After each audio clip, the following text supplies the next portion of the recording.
Hello dear students.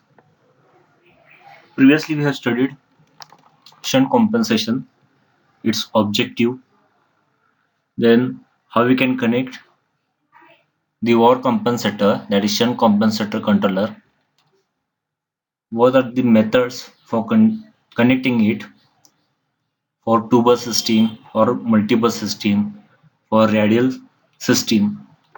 For two-bus system, we can connect the shunt compensator at the midpoint, whereas for radial system, the optimal location for connecting the shunt compensator is at the load end where we find maximum voltage variation. So this overcompensator compensates the large voltage variation, improves the voltage regulations, limits the power oscillations or dampens out the power oscillations and increase the voltage stability. Then we have seen how we can improve the transient stability, and the method to evaluate that was equal area criteria. Then we have seen various controllers which comes under the category or configurations under the shunt compensators. What are the methods to control that compensators, that is impedance methods, switching methods, etc. Similarly, today we'll study with second type of compensation, that is series compensation. So the objectives of series compensations are the effect of series compensation on basic factors determining attainable maximum power transmission. This was the case in case of shunt compensation also. When we connect the shunt compensator at the midpoint, we have seen that the power has been double, but the reactive power also was increasing. So by using the compensators, that is series or shunt, we can increase the power transmission capability. Then second is steady state power transmission, limit, then transient stability, voltage stability, and power oscillation damping. So whichever compensation we are using, that is series or shunt, we will find these objectives present in it. That is increase the power transfer capability, make the transmission system in steady state, increase the transient stability, increase the voltage stability limit, and damp out the power oscillations. Concept of series capacitive compensation. In case of shunt compensation, we have seen midpoint and end voltage methods. Here we have a series capacitive compensation concept. The basic idea behind series capacitive compensation is to decrease the overall effect of series transmission impedance. In case of shunt compensation, we are connecting the compensator in shunt, that is in parallel, but we were not able to increase or control the impedance. In case of series capacitive compensation, it is possible that we can decrease the overall or effective series impedance from the sending end to receiving end, that is X. In the P is equal to V square divided by X into sine del relationship, we'll see this equation later on. Sine del relationship characterizing the power transmission over single line. So the important point in this series compensation or series capacitive compensation is we can decrease the overall effective series transmission impedance from generating side to receiving side, or from sending side to receiving side.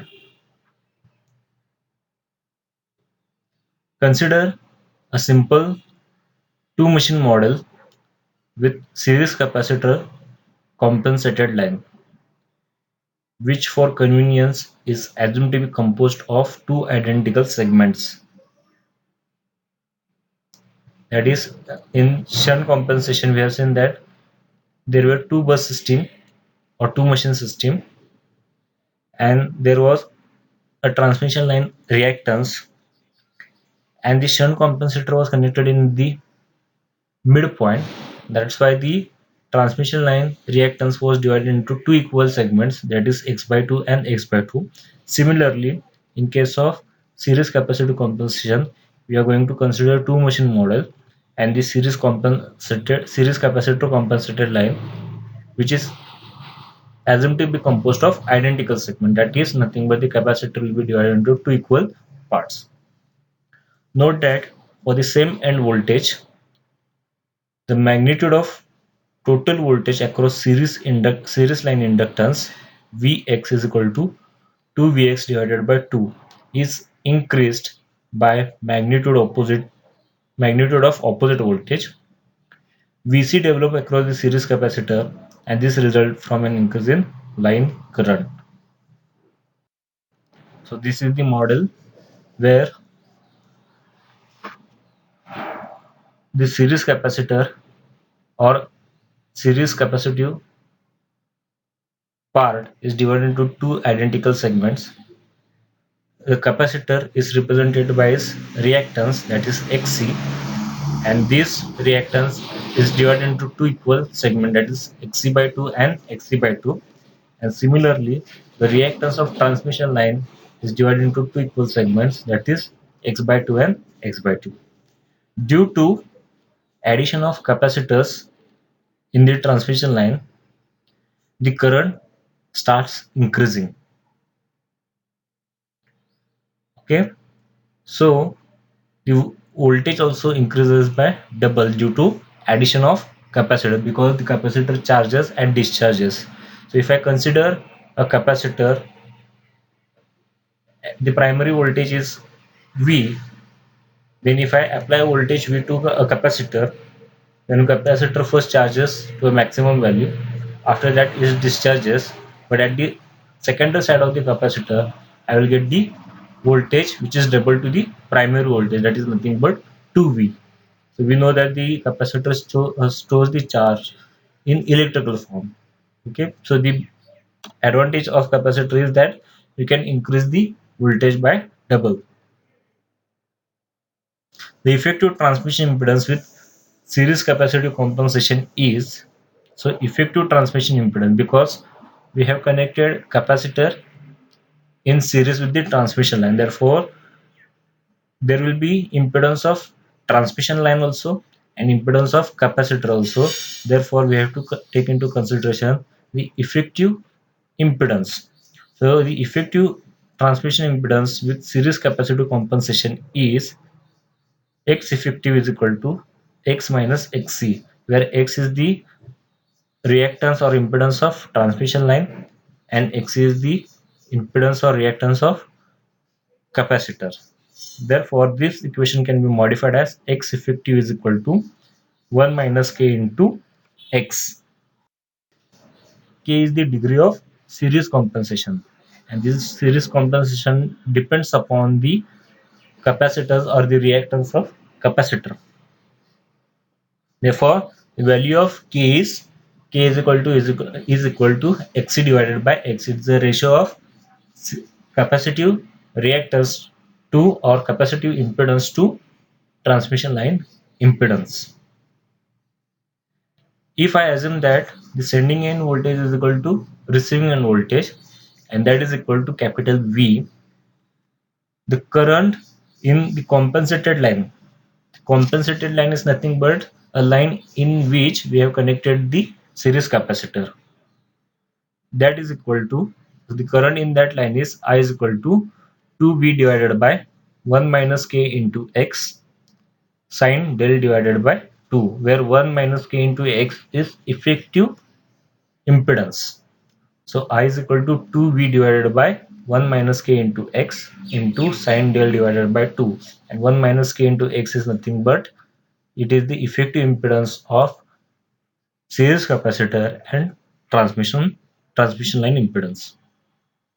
Then the real power transmitted due to this series connected capacitor is equal to P is equal to Vm into I is equal to V squared divided by 1 minus K into X into sine del. This is the amount of real power transmitted from the sending end side.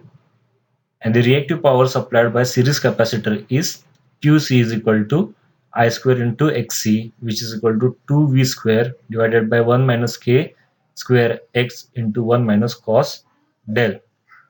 So the main objective was to find how much is the compensation that will be provided by the series capacitor connected in the transmission line, and we can say that by connecting the capacitor we can increase the amount of reactive power transmission according to requirement, and the most important thing is that we can decrease the impedance of the transmission line.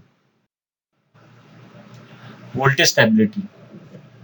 The series capacitor compensation can also be used to reduce series reactive impedance, to minimize receiving end voltage variation and the possibility of voltage collapse. Same thing we have seen in case of shunt compensation. If I consider a radial system has ascending end generator and the output of the generator is connected to a load, when we connect the generator to a load and supply the power, we'll see that lot of voltage variations occurs across the terminal of load. So the best possible way to reduce this variation is to connect the compensator.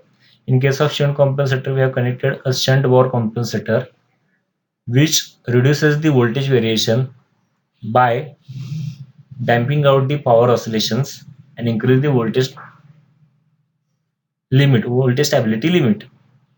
Same case is for series compensation.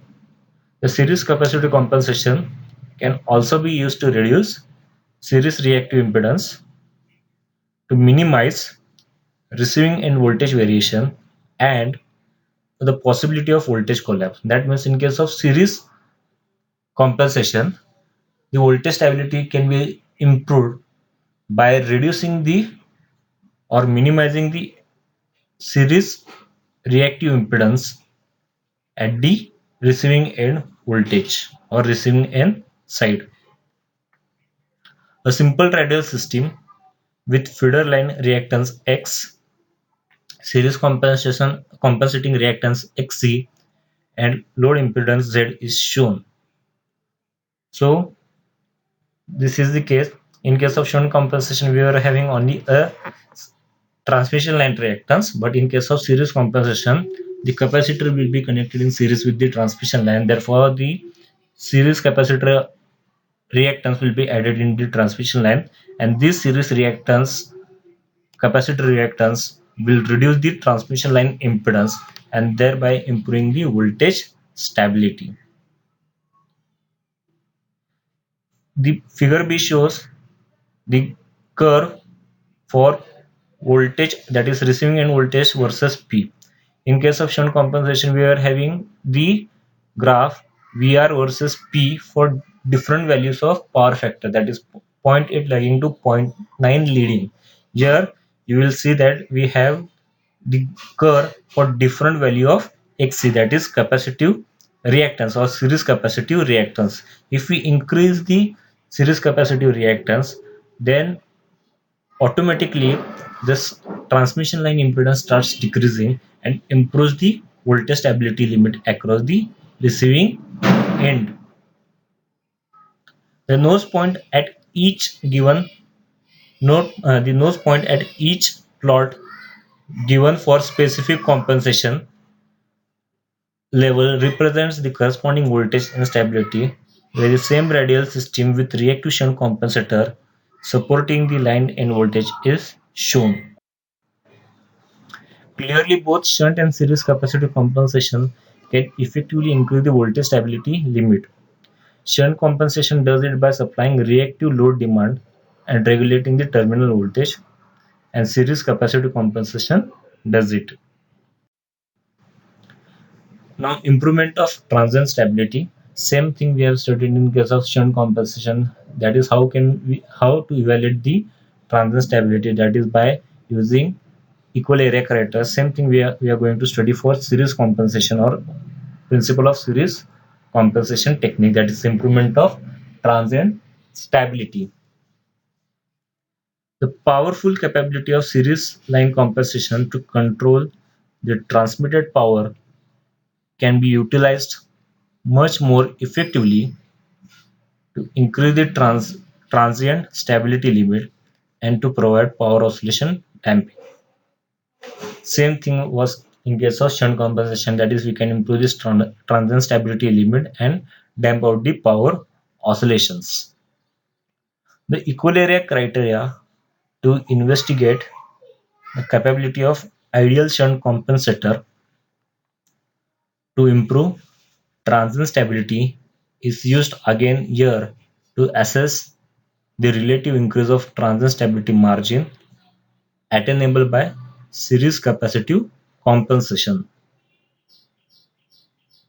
So this is the system or two-bus system where we have capacitors connected in series with the transmission line, and it is divided into two equal segments, that is Xc by 2 and Xc by 2, and similarly the transmission line impedance or reactance will be divided into two equal segments, X by 2 and X by 2, thus thereby increasing the current. And if we increase the current, that means the impedance of the transmission line get decreases, and if the impedance of transmission line get decreases, it will improve the voltage stability limit, and that is nothing but improve the transient stability. That is the point arises how we can improve the transient stability, and we are going to evaluate this with help of equal area criteria. Consider a simple system with series compensated line as shown. As for shunt compensated line system, for convenience also assume for series compensated case that the pre-fault and post-fault system remains same.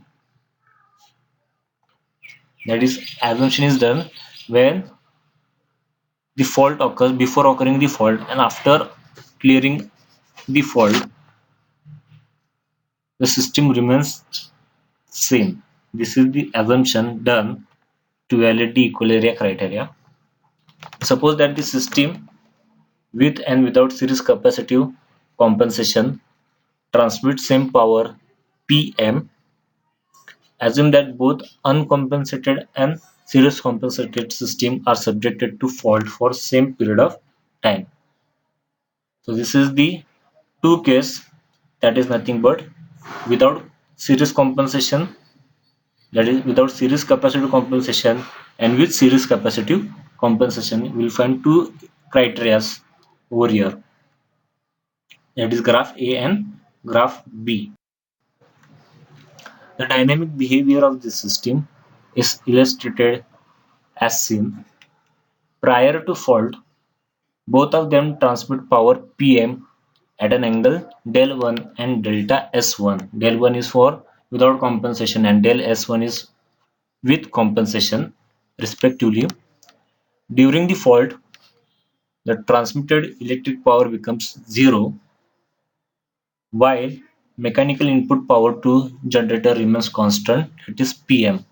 That is nothing but when fault occurs, the power transmitted from sending end to receiving end side becomes zero, but generator accelerates and it generates a constant power, that is Pm. Therefore, sending end generator accelerates from steady state angle del 1 and del S1 to del 2 and del S2 respectively. Now this was the condition when the fault occurs. When the fault clears, the accelerating energies are represented by areas A1 and AS1. After fault clearing, the transmitted electric power exceeds the mechanical input power. That is nothing but when there was a fault condition, transmitted power was zero, but generator was generating constant power, that is Pm. But when the fault was clear, then the transmitted power was more than the mechanical input power generated by the generator. Therefore, the machine starts deaccelerating. However, the accumulated kinetic energy further increases until the balance between accelerating and deaccelerating energies are remained or attained, and they are represented by areas A1, AS1 and A2 and AS2 respectively. That is, A1 and AS1 are accelerating areas and A2 and AS2 are deaccelerating areas respectively. Is reached at maximum angular swing del 3 and del S3.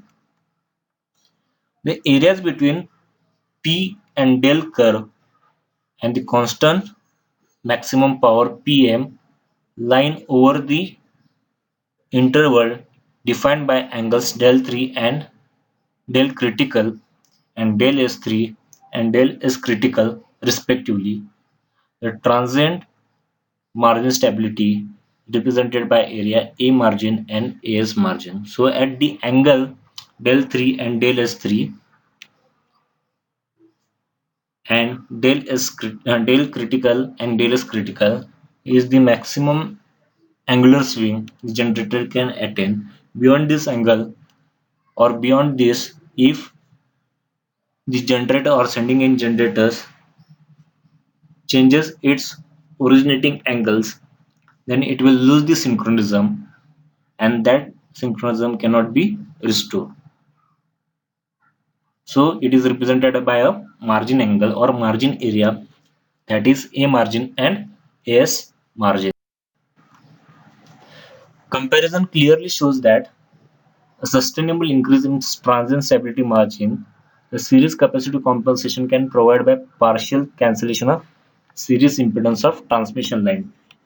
In case of shunt compensation, the shunt compensator was adding the reactive load or reactive part according to load requirement, whereas series compensator improves the transient stability or voltage stability by partially cancelling the transmission line impedances. So this is the difference between shunt compensation and series compensation. The increase of transient stability margin is proportional to degree of series compensation. Maximum the series compensation will increase the transient stability margin, as we have seen in voltage stability graph, that is for different value of Xc. Theoretically, this increase become unlimited for ideal reactive line as the compensation approaches 100%. However, the practical series capacity compensation does not usually exceed 75% for number of reasons, including load balancing with parallel paths, high fault current, and the possible difficulties of power flow controller. As I have said that if we increase the capacitive reactance, it reduces this transmission line impedances and improve the voltage stability limit. So you can so ideally we can change the capacitor value unlimitedly. It is ideally, but practically it is not possible because there are a number of reasons. Because if we increase the capacitance beyond the limit, then the load may become unbalanced since we have parallel path system. Then we have high fault current and the power flow control. If we increase the maximum capacitor value, it is difficult to control the power flow.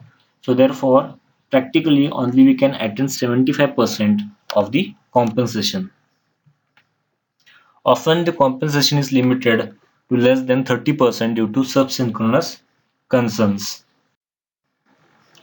So that was the case for transient stability limit. We have evaluated using equal area criteria. The next point is power oscillation damping. By depending upon the angle or power angle, we can damp out the oscillation. That is by controlling the acceleration and deceleration of sending in generator, we can damp out the oscillations present at the load side. The control series compensation can effectively damp out power oscillations For power oscillation damping, it is necessary to vary applied compensation so as to counteract the accelerating and deaccelerating swings of disturbed motion. That is nothing but by controlling the acceleration and deacceleration, we can control the power oscillation. And this acceleration and deacceleration of motion can be controlled by controlling the series compensation. That is, when rotationally oscillating generator accelerates and angle del increases, that is nothing but d del by dt greater than 0, the electric power transmitted must be increased to the to compensate for excess mechanical input power. And when the generator deaccelerates, angle del decreases, that is nothing but d del by dt less than 0, the electric power must be decreased to balance insufficient mechanical input power. If this balancing will be maintained, then we can easily damp out the power oscillations. As seen, K is the maximum, where K is nothing but the ratio of capacitive reactance, that is Xc, divided by transmission line reactance, that is X. K is equal to Xc divided by X. K is maximum when d del by dt is greater than 0, and it is 0 when d del by dt is less than 0.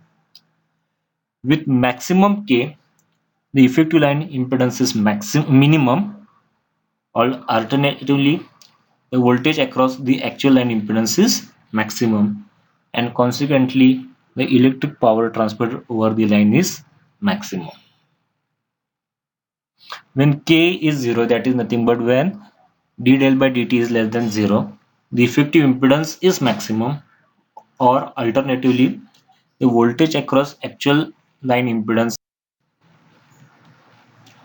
The illustration shows that K is controlled in bang-bang manner, that is, output of series compensator is varied between minimum and maximum values. Indeed, this type of control is most effective for damping large oscillations. However, damping relatively small power oscillations, particularly with relatively large series compensator, continuous variation of K in sympathy with the generator angle or power may be better alternative. So these are the waveforms for damping and undampings, and this can be controlled by controlling the acceleration and deacceleration of the sending end generator, and acceleration and deacceleration can be controlled by angle del, and this angle del mainly depends upon the series compensator.